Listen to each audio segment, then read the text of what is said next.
Hello there, ladies and gentlemen, Sigval here and welcome back to another video.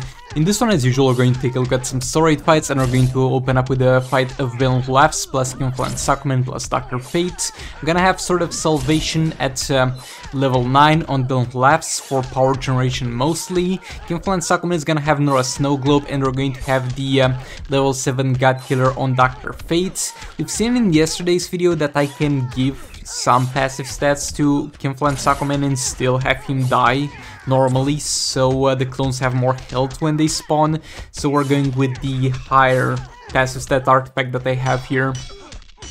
Getting King back in there, using his third special.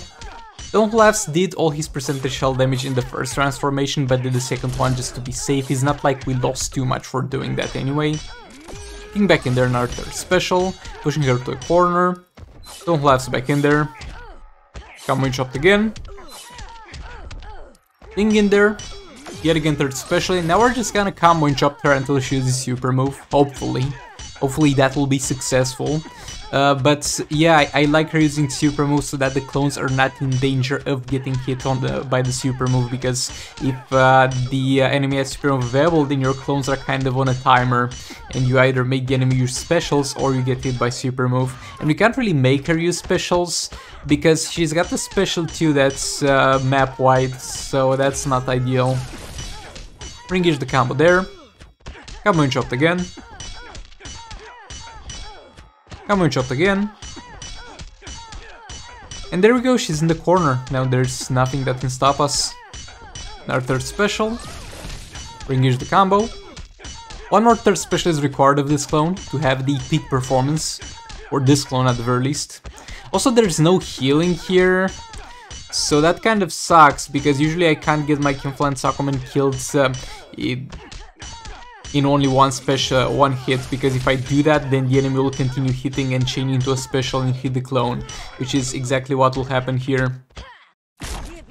Usually I would have King like block the hits that you saw there and also block the special and die to the block special and then get the clone in there, and that's gonna be the ideal scenario, but sadly here it was not the case. Another third special in there, because he usually heals from Nora Snow Globe, but no healing in this fight, so yeah, unfortunate. King died there because he simply could not combo interrupt anymore because no health. Don't Last back in to power generate a bit more. King back in there, third special. Ring-ish the combo. If you want to kind of see the difference in terms of what it means to be a damage dealer outside of percentage damage, Kinflan Suckman is able to deal kind of 4 times the damage that Don't Laughs does, considering that Kinflan Suckman has got Nora Snow Globe and Don't Laughs has the sort of Salvation, which is actually a damage dealing artifact, a decent one at that. But yeah, this one's not perfect, but well enough, I guess. Now for this one, I'm gonna speed this up, and I messed up a bit. I forgot that this dude's got the Berserk ability. And just a little bit of a spoiler, somebody will die in this fight. I'm trying to kind of push him to the corner first of all. And we got Brainiac in there, stacking sub-lethal. I'm going to chop another special one in there. And Grodd back in there. Not sure I should have cycled Grodd here, it didn't serve much of a purpose. But yeah, anyway, another special one. I'm going to chop again, another special one. And Brainiac is dead at 7 stacks, but look, actually, there's something that I noticed in this thing. There's absolutely no way Grodd gets this high dot values all the way to 17 mil without Brainiac's lethal attack damage passive. So I think with the new update, though, I'm not gonna be very vocal about this one. It's just gonna be something that's it's gonna be between you and me, guys. Just don't be too vocal about this. But it might be so that with the newest update, Brainiac's passive will still work regardless of if he dies. Because previously it was an EPI situation where if EPI dies, you get no dot damage for League of Anarchy. But here I really feel like I kept my lethal attack damage because I see no reason why Grodd would deal that much damage. Like absolutely no reason Grodd would deal that much damage on dot values. But yeah, sadly Brainiac died and we did not have enough lethal attack damage to actually finish the fight. But we definitely kept that lethal attack damage. Now for this team, I'm usually using this on my secondary account, and it's kind of the dumpster fire Raven sort of Banshee team, in the sense that I don't have a lot of passive stats from the artifacts, and my Raven's only 3 stars. But now we're using it on the main account, so Raven's gonna be 6 stars here. 5 stars, excuse me.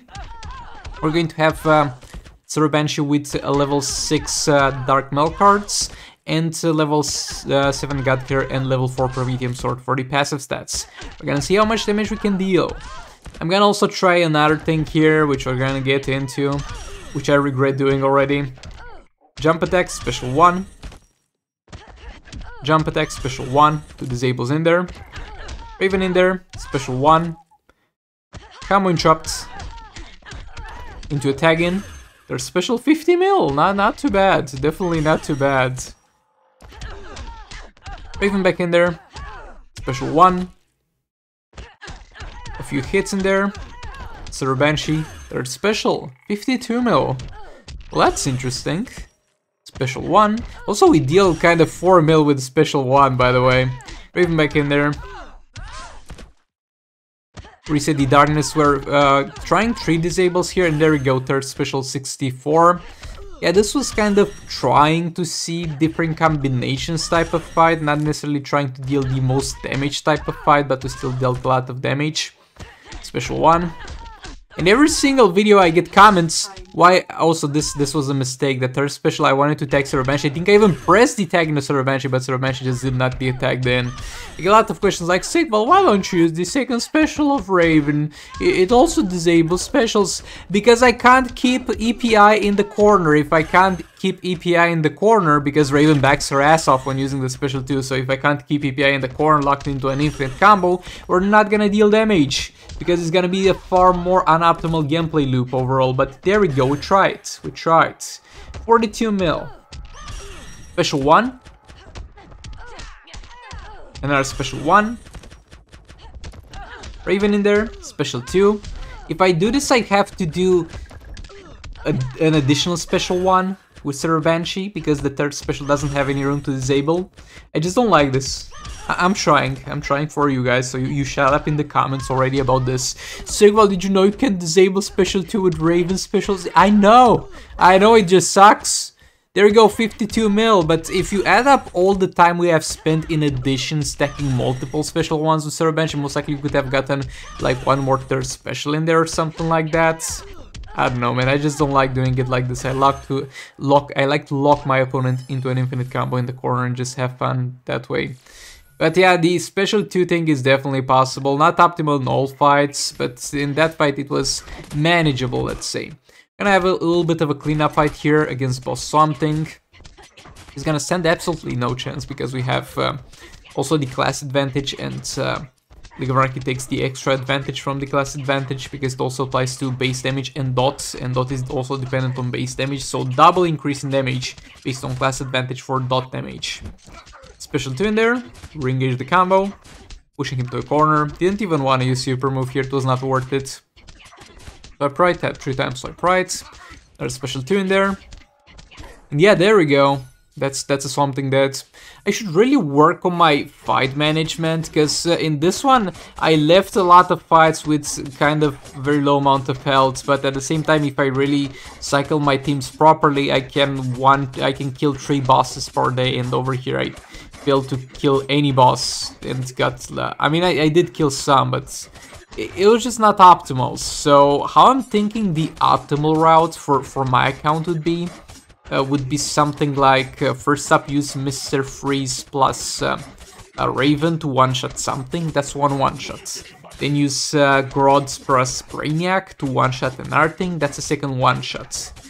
And then it gets complicated a bit, because we have you have 4 more fights. So how we can do those 4 more fights is use Skinflint Suckman with Nora Snow Globe, and then Deathstroke separately against another fight, and then clean up those specific fights with League of Anarchy and hopefully Manta. And like if Manta doesn't clear completely in the first one, we can cycle him back in as soon as the pips refresh to finish his cleanup job. I think that would be more optimal, but I'm randomly like, Oh, I think I have a better idea. If I play every single fight perfectly, I think I might squeeze in a little bit of a better outcome. And guess what? I don't play every single fight perfectly, and I don't manage to squeeze in the perfect outcome, and it's actually a trash outcome. Yeah, it's gonna be a little bit of a cleanup here with Mr. Freeze. She's immune to stuns. I did find that out the hard way on my secondary account, but let's just not talk about that. But she'll still get frozen eventually. We have Beta Club on Mr. Freeze. We push her to the corner. Jump attack. Swipe down. Swipe down. A little bit more combo. But yeah, she eventually got out of it. Another special 2 in there. Yo, all that being said, thanks so much for watching. Like the video if you liked it. Dislike it. Subscribe for more content like this. All that being said, I will hopefully see you all in the next one. Goodbye. This is the future.